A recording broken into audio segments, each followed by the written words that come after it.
सलाहकार बन के मैं काम करता हूँ। Yes, senior global wellness coach, इस लेवल को मैं रिप्रेजेंट कर रहा हूँ। बिफोर दिस सिस्टम मेरा भी वेट 78 kg था और खाली 4 मंथ में मैंने मेरा 18 kg फैट लॉस किया और 5 kg मसल मास बिल्ड किए। तब से आज तक मैं मेंटेन हूँ, फिट हूँ, हैप्पी हूँ, हेल्दी हूँ। आज हम जानने वाले हैं मानव पाचन प्रणाली, जिसे हम बोलते हैं ह्यूमन डाइजेस्टिव सिस्टम। क्योंकि डाइजेस्टिव सिस्टम क्या होता है ये हमें जानना बहुत जरूरी है। यस, तो डाइजेस्टिव सिस्टम हर किसी को जरूरत है। डाइजेस्टिव सिस्टम की ऐसा कोई भी बंदा नहीं है, किसी को भी ऐसा नहीं है कि मुझे डाइजेस्टिव सिस्टम के बारे में नहीं जानना है, मुझे कुछ इसका लेना देना नहीं है। ऐसा तो नहीं होता है ना, हर किसी को डाइजेस्टिव सिस्टम है। तो डाइजेस्टिव सिस्टम में क्या क्या आता है? हमारी भोजन नली से लेकर गुदा तक कई अंगों से मिलकर हमारे शरीर का पाचन तंत्र बना है और ये सभी अंग भोजन को पचाने से लेकर इसके पोषक तत्व जो भी शोषित करने और वेस्ट मटेरियल को बाहर निकालने का काम करते हैं।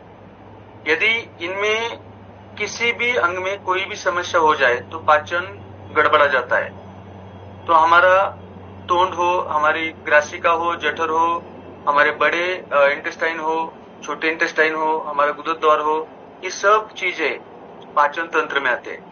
ये सब चीजें पाचन तंत्र में आते हैं। तो सबसे पहले पार्ट ऑफ डाइजेस्टिव सिस्टम जिसे हम बोलेंगे, डाइजेस्टिव सिस्टम के पार्ट कौन से पार्ट उसके अंदर आते हैं। तो सबसे पहले क्या होता है, जो सलाइवरी ग्लैंड होती है हमारे माउथ के अंदर, हमारे मुख के अंदर जो सलाइवरी ग्लैंड होती है, जो कि सलाइवरी यानी कि मराठी में अपन उसको लाल बोलेंगे, लाल छोड़ते हैं। यस, तो सलाइवरी ग्लैंड होती है। उसके बाद हमारे जो भी फेरेनिक्स होता है, इसोफेगस होता है, स्टमक होता है, स्मॉल इंटेस्टाइन होते हैं, लार्ज इंटेस्टाइन होते हैं, रेक्टम होता है। ये सब चीजें, ये सब ऑर्गन हमारे डाइजेस्टिव सिस्टम में आते हैं। उसके बाद हमारे डाइजेस्टिव सिस्टम में 3 ऐसे ऑर्गन है जिसे हम एक्वसरी डाइजेस्टिव ऑर्गन बोलेंगे। उसमें लीवर आता है, उसमें ग्लैल ब्लैडर आता है और पैंक्रियाज आता है। इतने सारे डाइजेस्टिव सिस्टम के अंदर हमारे पार्ट होते हैं। यस, तो ये हमें समझ के लेना है। सबसे पहले डाइजेस्टिव डिसऑर्डर कौन से है? जब डाइजेस्टिव हेल्थ हमारी खराब होती है तो हमें एक 5 कॉमन प्रॉब्लम है, 5-6 कॉमन प्रॉब्लम है जो डाइजेस्टिव डिसऑर्डर बोल के आते हैं। उसमें सबसे पहले आता है पाइल्स, जिसे हम बवासीर बोलेंगे। पाइल्स आता है जिसे हम बवासीर बोलेंगे। सेकंड आता है एसिडिटी, थर्ड आता है कर्ब्स, जिसे हम कॉन्स्टिपेशन बोलेंगे। फोर्थ आता है डायरिया, यानी कि लूज मोशन जिसे हम बोलेंगे, डायरिया, ये भी फोर्थ में आता है। पांचवा आता है गैस्ट्रो इसोफेगल रिफ्लेक्स डिसीज, जिसे हम गर्ड बोलते हैं। Yes, gastro oesophageal reflex disease, इसे हम गर्ड बोलते हैं। और छठा आता है इंफ्लेमेटरी बाउल डिसीज। ये 6 डाइजेस्टिव डिसऑर्डर है जो कि डाइजेस्टिव हेल्थ खराब होने के कारण हमें पैदा होते हैं। तो सबसे पहले आता है पाइल्स, जिसे हम बवासीर बोलते हैं। तो पाइल्स के क्या क्या लक्षण है? पाइल्स होता है तो क्या होता है, जिसको हम मराठी में मूल व्याधि भी बोलेंगे। यस, तो पाइल्स का सबसे पहला जो लक्षण है वो है जो भी गुदा का क्षेत्र है उसके आसपास गांठियां बनती है। गुदा के क्षेत्र में दर्द होता है, गांठियां बनती है।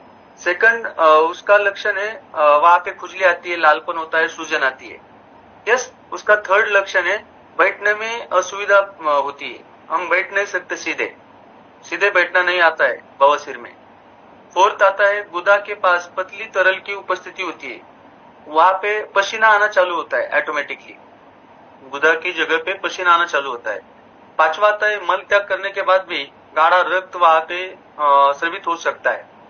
बहुत सारे लोगों के ये होता है, रक्तस्राव होता है। जब भी हम टॉयलेट जाते हैं, टॉयलेट तो पेट अच्छी तरह से साफ नहीं होता है और हमें स्टेनिंग करनी पड़ती है, तभी रक्त भी आता है और अधूरे मल त्याग की अनुभूति हमें होती है।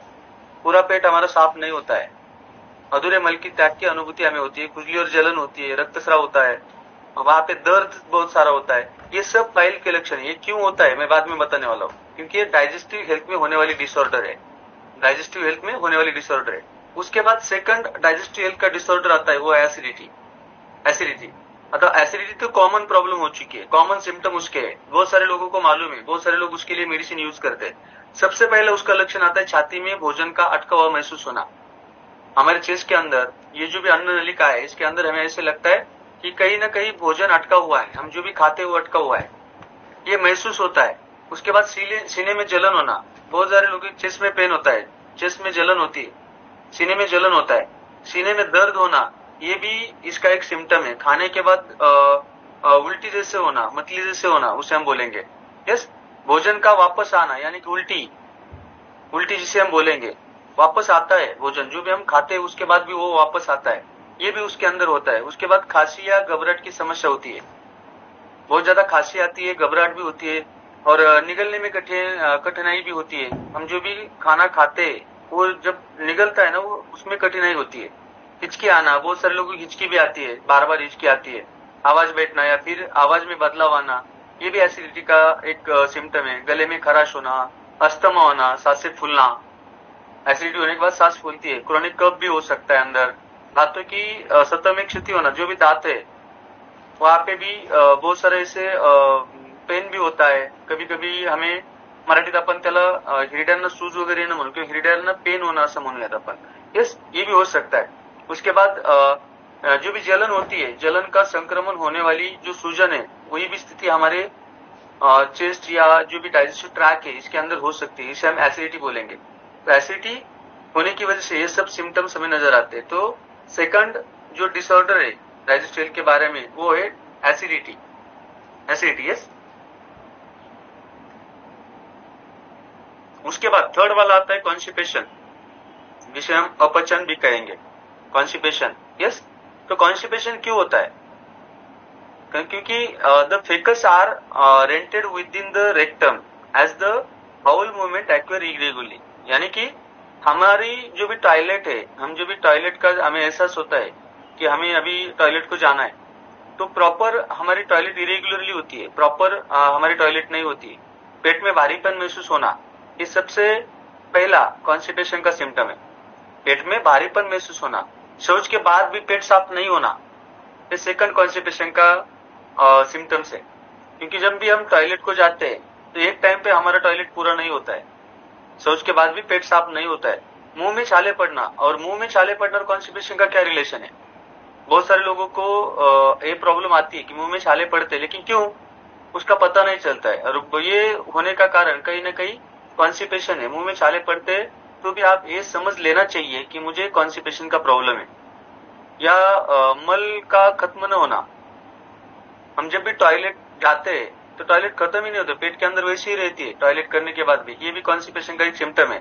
मल त्याग करने के दौरान जोर लगाना पड़ता है, बहुत सारी स्ट्रेनिंग करनी पड़ती है।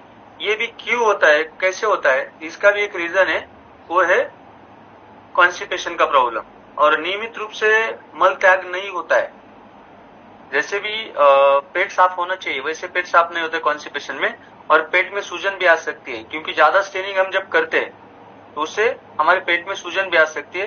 ये सब चीजें हैं जो कि कॉन्स्टिपेशन के सिम्टम्स है, ये कॉन्स्टिपेशन में हो सकता है। तो थर्ड वाला जो प्रॉब्लम है, थर्ड वाला जो डिसऑर्डर है डाइजेस्टिव का, वो है कॉन्स्टिपेशन यानी कि अपचन, जिसे हम खाना डाइजेस्ट नहीं होना बोलेंगे। यस, उसके बाद है डायरिया। चौथा वाला जो डिसऑर्डर है वो है डायरिया।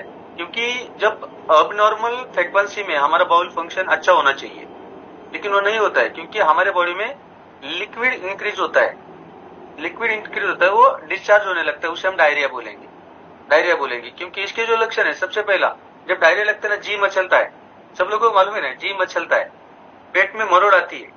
बहुत सारे लोग देखते होंगे पेट में मरोड़ आती है। मरोड़ क्यों आती है पेट में?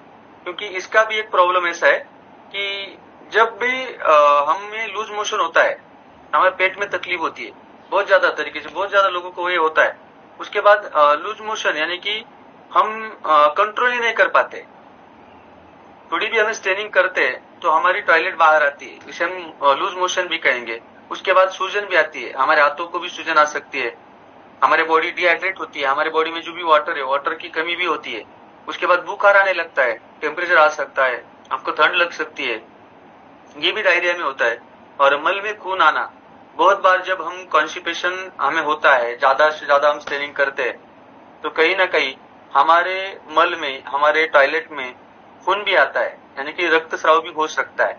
ये भी डायरिया के सिम्टम है। ये चौथा प्रॉब्लम है जो डाइजेस्टिव डिसऑर्डर में आता है, डाइजेस्टिव हेल्थ के डिसऑर्डर में आता है। उसके बाद आता है जिसे हम गैस्ट्रोइसोफेगल रिफ्लक्स डिसीज बोलेंगे, GERD। Yes, gastroesophageal reflux disease. ये क्यों होता है, ये कब होता है? क्योंकि ये अक्सर तब होता है जब लोअर इसोफेगल जो स्फिंक्टर है वो कमजोर होता है। लोअर इसोफेगल स्फिंक्टर कमजोर होता है और पेट की सामग्री को इसोफेगस में प्रवाह करने की अनुमति देता है। जो भी हम खाना खाते हैं वो सीधा क्या होता है, हमारे स्टमक में जाता है, हमारे स्टमक में जाता है। लेकिन हमारे जो इसोफेगस स्फिंक्टर है वो कमजोर होने के बाद वही खाना रिफ्लेक्स हमारी इसोफेगस में आता है, यानी कि मतलब हमारे अन्न नलिका में आता है। इसे हम बोलते हैं गैस्ट्रो इसोफेगल रिफ्लक्स डिसीज।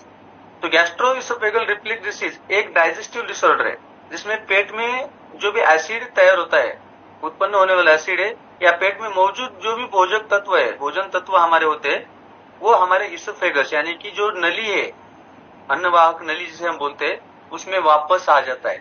इसे बोलते हैं गैस्ट्रो इसोफेगल रिफ्लक्स डिसीज। ये भी पांचवा प्रॉब्लम है जो डाइजेस्टिव हेल्थ में आता है। और छठा प्रॉब्लम है जिसे हम इंफ्लेमेटरी डिसीज बोलेंगे, उसमें अल्सर आते हैं। अल्सर, पेप्टिक अल्सर भी आ सकते हैं, माउथ अल्सर भी आ सकते हैं, और जो अल्सरेटिव कोलाइटिस जैसा जो प्रॉब्लम है ये भी इसमें आता है। तो रात में खाली पेट या खाने के कुछ समय बाद तेज दर्द होता है ऐसे लोगों को, जिसके पेट के अंदर पेप्टिक अल्सर है, तो उनको रात में आप खाली पेट भी हो या खाना खाया भी हो तो उसके कुछ समय बाद तेज दर्द होता है, बहुत ज्यादा दर्द पेट के अंदर होता है, गैस होने लगती है, खट्टी डकार आती है। ये अल्सर के सिम्टम है, पेप्टिक अल्सर के सिम्टम है। उल्टी भी होती है, पेट के ऊपरी हिस्से में दर्द होने लगता है, ऊपर वाले हिस्से में पेट के दर्द होने लगता है, पेट का भारीपन महसूस होता है, पेट ऐसे भरा हुआ लगता है कि बहुत सारा खाना हमने खाया है, ऐसे भी लगता है उसके अंदर। भूख में कमी होती है, भूख ज्यादा नहीं लगती है, भूख कमी होती है, वजन घटने से चालू होता है। जो भी हमारा हेल्दी वेट चाहिए हमें, वो हेल्दी वेट नहीं रहता है, वजन घटता है। सुबह सुबह हल्की मितली भी हो सकती है। और बहुत सारे लोगों को पेप्टिक अल्सर वाले जो भी लोग हैं उनके बॉडी के अंदर, उनके स्टमक के अंदर खून भी आंतरिक रक्तस्राव जिसे हम बोलेंगे ये भी हो सकता है। खून की उल्टी भी हो सकती है, मल में रक्त आना ये भी स्टार्टअप हो सकता है, क्योंकि आपके स्टमक में ही कहीं ना कहीं वुंड है, कहीं ना कहीं जख्म है, कहीं ना कहीं अल्सर है। तो अल्सर क्या करता है, वहां से खून निकलता है, आपके खाने में मिक्स होकर आपके मल में भी रक्त आना स्टार्टअप होता है। पेट या आंतों में सुराग यानी कि होल भी हो सकते हैं, पेट के अंदर होल हो सकते हैं। इसे भी हम पेप्टिक अल्सर बोलेंगे या अल्सरेटिव कोलाइटिस बोलेंगे। और इससे आगे चल के इस डाइजेस्टिव जो डिसऑर्डर है जिसे हम अल्सर बोलते हैं, पेप्टिक अल्सर बोलते हैं, आगे चल के कैंसर में भी रूपांतरित हो सकता है, इससे कैंसर भी हो सकता है। तो ये सब चीजें हैं जो आपको डाइजेस्टिव हेल्थ के रिगार्डिंग होने वाली चीजें। तो ये सब क्यों होता है, इसके रीजंस क्या क्या है, अभी मैं आपको ये बता रहा हूँ इसके रीजन क्या है। सबसे पहला रीजन है eating a diet low in fibre. आपके खाने में फाइबर की मात्रा बहुत कम है, आप फाइबर प्रॉपर नहीं खाते हो। सबसे पहला कारण, सबसे पहला रीजन, आप जो भी खाना खाते हो ना इसके अंदर फाइबर नहीं है, तंतुमय पदार्थ नहीं है। इसके रिगार्डिंग आपको ये होता है, क्योंकि फाइबर हमारे बॉडी को चाहिए, डेली 35 to 40 ग्राम हमारे बॉडी को फाइबर चाहिए, लेकिन वो फाइबर हमें प्रॉपर अमाउंट में न मिलने के कारण ये सब होता है। सेकंड रीजन है नॉट एट एक्सरसाइज। हम एक्सरसाइज नहीं करते, हम व्यायाम नहीं करते। हमें व्यायाम करना चाहिए, उसमें आप योगा कर सकते हो, प्राणायाम कर सकते हो, जुम्बा कर सकते हो, एरोबिक कर सकते हो, कार्डियो कर सकते हो, कुछ भी करो, साइकिलिंग करो, स्विमिंग करो, कुछ भी करो, लेकिन करो। लेकिन हम नहीं करते। ये रीजन है डाइजेस्टिव हेल्थ के डिसऑर्डर आने के लिए। ये भी एक्सरसाइज हमें करना चाहिए, क्योंकि 20% एक्सरसाइज 80% डाइट, ये फिटनेस का फॉर्मूला है बॉस। आपको फिटनेस चाहिए, 20 एक्सरसाइज 80 डाइट आपको करना चाहिए, तभी आप फिटनेस पा सकते हो। उसके बाद बहुत सारे लोग ट्रैवलिंग करते हैं, यानी कि एक जगह पे उनका काम नहीं होता है, अलग अलग जगह पे उनका काम होता है। तो अलग अलग जगह पे जब काम आपका होता है तो आपके खान पान में चेंजेस आते हैं, और ऑटोमेटिकली होता है आपका जो भी खान पान है उसमें चेंजेस आने लगते हैं। और आपको ये सब होता है वहां पे कि आपको लगता है नहीं मुझे डाइजेस्टिव का प्रॉब्लम हो गया, लेकिन डाइजेस्टिव का प्रॉब्लम नहीं है एक्चुअली, तो क्योंकि आपको ट्रैवलिंग और अदर चेंजेस आपके रूटीन लाइफ में आते हैं। ये भी एक रीजन है। उसके बाद eating large amount of dairy product, ज्यादा से ज्यादा डेयरी प्रोडक्ट हम इंटेक करते हैं। दूध और दूध वाले जो भी प्रोडक्ट है, जैसे दूध हो या उसमें बहुत सारे प्रोडक्ट आते हैं डेयरी के, वो ज्यादा इंटेक हम करते, लार्ज अमाउंट में इंटेक करते, ज्यादा अमाउंट में इंटेक करते, तो भी हमें डाइजेस्टिव हेल्थ के चैलेंजेस आ सकते हैं, डाइजेस्टिव हेल्थ के चैलेंजेस आ सकते हैं। उसके बाद स्ट्रेस, तान तनाव जिसे हम बोलेंगे, टेंशन, बहुत सारे लोग टेंशन लेते हैं। अभी हर एक बंदा पैसों के पीछे भाग रहा है ना, तो टेंशन सब लोगों को है, टेंशन सभी लोगों को है। तो ये टेंशन को आपको कम करना है, तो भी आप डाइजेस्टिव हेल्थ के डिसऑर्डर को स्टॉप कर सकते हो। टेंशन भी एक इसका रीजन है। उसके बाद talking antacid medicine, taking antacid medicine, हम जो भी मेडिसिन इंटेक करते हैं, बहुत सारे लोग हॉस्पिटल जाते ही नहीं एसिडिटी होने के बाद। कुछ डाइजेस्टिव के प्रॉब्लम आते हैं ना, वो पाइल्स का हो, एसिडिटी का हो, या जो भी प्रॉब्लम हो, गट का प्रॉब्लम हो, लूज मोशन हो, कुछ भी हो, अल्सर हो, खास करके माउथ में जब अल्सर आते हैं ना, तोंडात जमा अल्सर है तब, उस टाइम भी बहुत सारे लोग क्या करते हैं, मेडिकल में जाते हैं, खाली ये टैबलेट दो, वो टैबलेट दो, वो टैबलेट दो, एंटासिड दो। तो इस एंटासिड की वजह से भी क्या होता है, हमारे बॉडी में कैल्शियम जैसे मिनरल्स हो, एल्यूमिनियम जैसा माइक्रो मिनरल्स हो, ये हमारे बॉडी में कहीं ना कहीं उसको डिस्टर्बेंस आता है। तो इसके कारण भी हमारे बॉडी में क्या होता है, डाइजेस्टिव के चैलेंजेस आ सकते हैं, डाइजेस्टिव के चैलेंजेस आ सकते हैं। बहुत सारा मेडिसिन है, टेकिंग सर्टन मेडिसिन, जैसे कि आयरन की पिल्स हो, स्ट्रॉन्ग पेन किलर हो, स्ट्रॉन्ग पेन मेडिसिन हो, उसके बाद एंटी डिप्रेशन वाले जो भी मेडिसिन आप ले सकते हो। स्पेशली एंटी डिप्रेशन वाले जो मेडिसिन है, आयरन की पिल्स है, बहुत सारी महिला आयरन की पिल्स लेती है, यानी कि आयरन वाली टैबलेट्स लेती है। और पेन किलर बहुत सारे लोग खाते हैं, पेन किलर वेदनाशामक जिसे हम बोलेंगे, वो बहुत सारे लोग इंटेक करते हैं। उसकी वजह से भी हमारा डाइजेस्टिव हेल्थ खराब हो सकता है। हमारा डाइजेस्टिव, मेरी मम्मी का यही प्रॉब्लम था पेप्टिक अल्सर का, क्योंकि बहुत ज्यादा पेन किलर उन्होंने इंटेक किए थे, तो उनको प्रॉब्लम पेन किलर की वजह से हुआ था। तो पेन किलर आप जब भी खाते हो, वीकली आपको रिलीफ मिलेगी, आपका पेन कम हो जाएगा, लेकिन वो प्रॉब्लम ज्यादा देर तक नहीं सॉल्व होने वाला। तो उसको सॉल्व करना है, मतलब आपको उसके जड़ में जाना चाहिए, क्योंकि ये प्रॉब्लम हुआ क्यों है ये समझ लेना चाहिए। और आखिरी वाला रीजन है वो है प्रेगनेंसी, क्योंकि बहुत सारी महिलाएं प्रेग्नेंट होने के बाद पेट में जो भी डाइजेस्टिव हमारा सिस्टम है, उसको जो जगह चाहिए वो जगह प्रॉपर नहीं मिलती है। और हम जो रूटीन में खाना खाते हैं, वही खाना जब हम खाते हैं तो हमारा डाइजेस्टिव हेल्थ खराब होता है। हमारा जो भी खाना हम खाते हैं वो प्रॉपर डाइजेस्ट नहीं हो पाता है, क्योंकि उसको जो जगह चाहिए रूटीन में वो जगह नहीं मिलती है। तो ये सब रीजन है जो हमारा डाइजेस्टिव हेल्थ खराब करने का काम करते हैं। तो इस रीजन के ऊपर हमें काम करना है, मतलब हमें क्या करना है, उसका जो सोल्यूशन है वो सोल्यूशन हमें ढूंढना है। तो फॉर बेटर डाइजेस्टिव हेल्थ के लिए क्या करना चाहिए, सबसे पहले मैं आपको यही बताऊंगा, ईट अ हाई फाइबर डाइट। आपका जो खाना है ना, उसके अंदर फाइबर डाइट होना चाहिए, आपको फाइबर इंटेक करना चाहिए प्रॉपर अमाउंट में, क्योंकि be sure you are getting both soluble and insoluble fibre. हमारे बॉडी को जो सोल्यूबल और इनसोल्यूबल फाइबर चाहिए, ये दोनों भी फाइबर हमारे खाने में होने चाहिए। हम फाइबर खा सकते हैं, सलाद से खा सकते हैं, फ्रूट से खा सकते हैं, स्प्राउट से खा सकते हैं, लेकिन उसके अंदर हमारे बॉडी को जो सोल्यूबल इनसोल्यूबल फाइबर चाहिए, वो दोनों मिलते हैं क्या, ये सबसे बड़ा क्वेश्चन है। तो आपको बेटर डाइजेस्टिव हेल्थ चाहिए, आपको डाइजेस्टिव हेल्थ के डिसऑर्डर कम करना है, तो आपको सोल्यूबल और इनसोल्यूबल फाइबर आपके खाने में एड ऑन करना पड़ेगा, तभी आप इसको सॉल्व आउट कर सकते हो। उसके बाद minimise your intake food high in fat.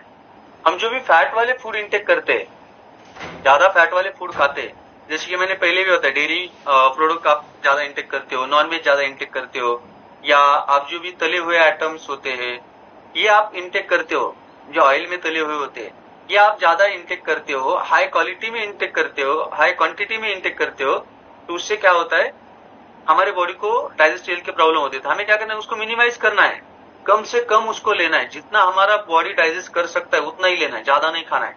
हम ज्यादा इसको नहीं खाते तो भी हम हमारा डाइजेस्टिव हेल्थ का प्रॉब्लम सॉल्व आउट कर सकते हैं, डाइजेस्टिव हेल्थ का प्रॉब्लम सॉल्व आउट कर सकते हैं। उसके बाद सिलेक्ट लीन मीट्स। हम जो भी नॉन वेज में मीट्स इंटेक करते हैं, मटन इंटेक करते हैं, उसको भी थोड़ा मांस इंटेक करते हैं, उसको भी थोड़ा हमें ऐसा सिलेक्ट करना है मांस की जो हमारी बॉडी इजीली डाइजेस्ट कर सके, ऐसा मांस हमें इंटेक करना है। क्योंकि बहुत बार मैंने जो पढ़ा है उसमें मैंने ऐसा देखा है कि जो भी हम वेजिटेरियन फूड इंटेक करते हैं वो खाली हमारी बॉडी 4 घंटे में डाइजेस्ट कर सकती है, 4 घंटे में डाइजेस्ट कर सकती है। लेकिन जो भी हम नॉन वेज फूड इंटेक करते हैं उसको कम से कम 7 से 8 घंटे लगते हैं, 7 से 8 घंटे लगते हैं, जो कि हमारी बॉडी प्रॉपर डाइजेस्ट नहीं करती है, प्रॉपर डाइजेस्ट नहीं होता है। तो उसके लिए हमें क्या करना है, सिलेक्ट करना है। जो भी हम मांस खाते हैं या नॉन वेज खाते हैं उसको सिलेक्ट करके नॉन वेज खाना है जो इजीली डाइजेस्ट हो सकता है। यस, उसके बाद हमारे खाने में हमें प्रोबायोटिक ऐड ऑन करना है। Add probiotic to your diet, add probiotics to your diet. Probiotics क्यों लगते हैं? क्योंकि हमारे बॉडी के अंदर 85% गुड बैक्टीरिया होते हैं, मालूम है सब लोगों को। 85% गुड बैक्टीरिया होते हैं और 15% बैड बैक्टीरिया होते हैं। तो हमारे जब बॉडी के अंदर बैड बैक्टीरिया का काउंट बढ़ता है 15% से 16, 17, 18, 19, 20, 21, ऐसे जब उसका काउंट बढ़ता है परसेंट में, तो हमारा डाइजेस्टिव हेल्थ खराब होने लगता है। तो हमारे डाइजेस्टिव हेल्थ के लिए हमारे बॉडी को जो भी चाहिए ऐसे गुड बैक्टीरिया हम कहाँ से दे सकते हैं, तो प्रोबायोटिक्स से दे सकते हैं। उसके लिए हमारे बॉडी को प्रोबायोटिक्स चाहिए। प्रोबायोटिक्स हम प्रॉपर देते हैं तो हमारी बॉडी प्रॉपर डाइजेस्टिव सिस्टम हमारा प्रॉपर काम करेगा। क्योंकि गुड बैक्टीरिया हमारे बॉडी की हर एक पार्ट की जरूरत है, हर एक ऑर्गन की जरूरत है। इसके बारे में और एक बात बताना चाहूंगा मैं आपको। हमारे बॉडी के अंदर 30 ट्रिलियन से भी ज्यादा सेल है, ऐसे बोला जाता है। 30 ट्रिलियन से भी ज्यादा सेल है। तो हर एक सेल को प्रोटेक्ट करने के लिए 10 बैक्टीरिया की जरूरत होती है। हर एक सेल को प्रोटेक्ट करने के लिए 10 बैक्टीरिया, यानी कि हमें हमारे बॉडी को डेली बेसिस पे 300 ट्रिलियन गुड बैक्टीरिया चाहिए। कहां से देते हम अभी नहीं देते। तो हमारे बॉडी में हमारा डाइजेस्टिव हेल्थ के रिगार्डिंग और उसके बाद हमारी हर एक सेल को एक्टिव रखना है, उसके लिए हमें प्रोबायोटिक्स बहुत ज्यादा जरूरी होते हैं। तो ये प्रोबायोटिक्स हमारे खाने में हमें ऐड ऑन करना है, तभी हमारा डाइजेस्टिव हेल्थ का ट्रैक हम क्लीन कर सकते हैं, हमारे डाइजेस्टिव हेल्थ को हम प्रॉपर तरीके से बिल्ड कर सकते हैं। उसके बाद जो भी आपका ईटिंग शेड्यूल है उसको रेगुलर करना है। Follow regular eating schedule. आपका खाने का टाइम फिक्स होना चाहिए। सबसे पहली बात, आप जिस टाइम पे खाना खाते हैं उसी टाइम को आपको खाना खाना है, तभी आप आपके डाइजेस्टिव हेल्थ को अच्छा रख सकते हो, हेल्दी रख सकते हो। तो आपका खाना भी अच्छा होना चाहिए, वो प्रॉपर शेड्यूल में होना चाहिए। मैं तो कहूंगा हर एक 4 घंटे के बाद आपको खाना खाना चाहिए, हर 4 घंटे के बाद। क्योंकि हमारा डाइजेस्टिव सिस्टम ही ऐसा है जो हर एक 4 घंटे के बाद हमारा डाइजेस्टिव सिस्टम रन होता है। हमारी प्रॉपर डाइजेशन करने की हमारी बॉडी प्रयास करती है। तो हर एक 4 घंटे में हमारे बॉडी को हमें खाना देना चाहिए। बहुत सारे लोग क्या करते हैं, दिन में 1 टाइम ही खाते हैं, 2 टाइम ही खाते हैं। ऐसा नहीं करना है बॉस। ऐसे करते हो आप तो आपको डाइजेस्टिव हेल्थ की प्रॉब्लम आ सकते हैं, उसके साथ साथ वेट भी बढ़ सकता है। ये बहुत सारे चैलेंजेस है जो आगे चल के होने वाले। इसलिए हमें क्या करना है, फॉलो करना है रेगुलर ईटिंग शेड्यूल को। उसके बाद प्रॉपर हमारे बॉडी को जो वाटर चाहिए, ड्रिंकिंग वाटर चाहिए, हमें पानी प्रॉपर पीना है। पानी हमारे बॉडी को प्रॉपर देना है, वाटर प्रॉपर देना है। मतलब क्या करना है, हमारी बॉडी को जितनी पानी की जरूरत है उतना वाटर हमारे बॉडी को हमें देना, ये भी इसका एक सोल्यूशन है। तो ये सब जो डाइजेस्टिव हेल्थ के बेटर करना है हमें, तो ये सब चीजें हमें फॉलो करनी पड़ेंगी। और इसके लिए बहुत सारे ऐसे डाइट में बहुत सारे ऐसे फ्यूल्स आते हैं, बहुत सारे ऐसे पोषक तत्व आते हैं जो हम हमारे खाने में दे सकते हैं, जिसमें फाइबर तो मैंने सबसे पहले बोला है, उसके बाद प्रोबायोटिक्स भी मैंने बोला है। उसके बाद हमारे बॉडी में जो एक्यूमुलेटेड टॉक्सिन्स होते हैं उसको बाहर निकालना भी बहुत जरूरी है, जो इजी तरीके से बाहर नहीं निकलते। उसके लिए हमें एलोवेरा से जो भी कंटेंट्स है वो भी हमारे बॉडी के अंदर देने चाहिए, जो एंटीऑक्सीडेंट बोल के हमारे बॉडी को क्लीन करने का काम करते हैं। तो ये सब चीजें जब हम हमारे बॉडी को प्रॉपर वे से देंगे तो ऑटोमेटिकली जो भी डाइजेस्टिव हेल्थ के आने वाले डिसऑर्डर है, जो भी डाइजेस्टिव हेल्थ से आने वाले डिसऑर्डर है, उसमें क्या क्या आता है। सबसे पहले मैंने बोला था बवासीर, पाइल्स आता है। सेकंड एसिडिटी आता है। थर्ड कब्ज यानी कि कॉन्स्टिपेशन भी आता है। फोर्थ आता है डायरिया। फिफ्थ आता है गैस्ट्रोइसोफेगल रिफ्लक्स डिसीज, जिसे हम GERD बोलते हैं। और छठा आता है इन्फ्लेमेटरी बाउल डिसीज। ये सब प्रॉब्लम न हो इसीलिए आपको काम करना है, इसीलिए आपके डाइजेस्टिव हेल्थ को, डाइजेस्टिव सिस्टम को आपको स्ट्रांग बनाना है, तभी आप ये सब प्रॉब्लम आप खत्म कर सकते हो, टाल सकते हो। तो थैंक यू सो मच। आज डाइजेस्टिव हेल्थ के बारे में इतना ही था। मिलेंगे कल नए टॉपिक के साथ।